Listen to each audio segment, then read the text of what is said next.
Hi, gang. It's Joe Ayers here again. We're in this series about questions I've been asked about writing novels in particular. And before we get to that, we refer you to my website. It's joeayerscares.com. And if you want to check out a whole bunch of stuff about me, go ahead and go to that website. There's tons of things on there. But if you're only interested in novels I've written, go to the menus tab, find novels, click on that, and they'll all be listed there. And you can check out some samples or whatever. If you want to know more about me, you go to the About Me tab, and there'll be all kinds of things. But if you want to know about my writing, that doesn't have to do with novels, go to my Vita, and all of the things that I wrote as an academic are there, and you can access that if you want to. Um, I'd only do that if you're interested in being bored, because academic writing tends to be a bit on the boring side, but it is useful if you want to know a whole lot about communication apprehension and how that influences people and how you can overcome your fear of talking to other people in public speaking, interpersonal settings, or whatever.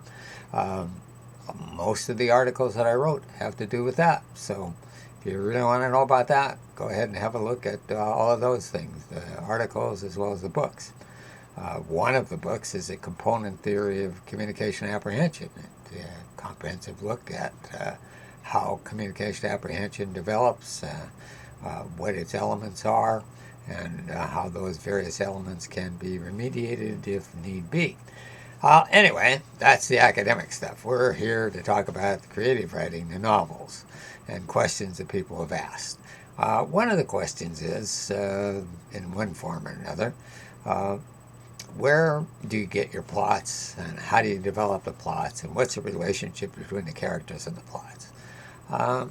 Generally, with me, the plot comes first, and then the characters kind of fill in inside that plot.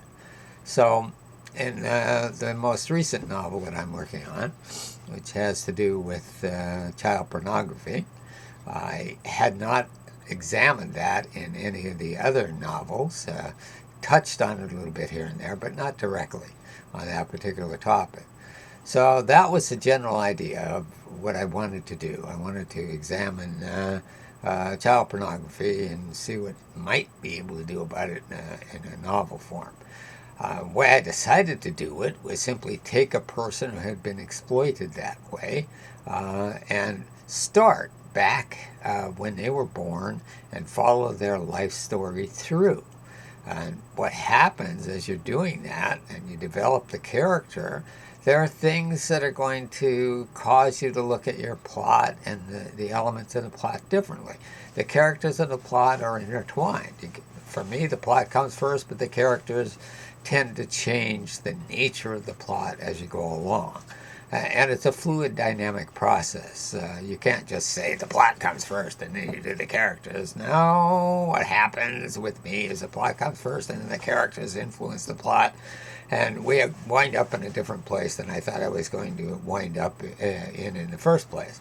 There's very little that can be done about that because it just forces you to do that. Once you've decided one thing about a character, then other things follow from that, and in turn that influences the plot.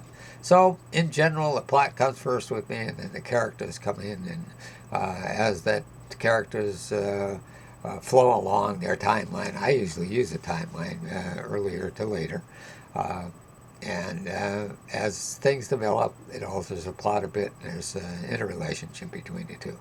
So that's it from my perspective on plots and characters and which comes first.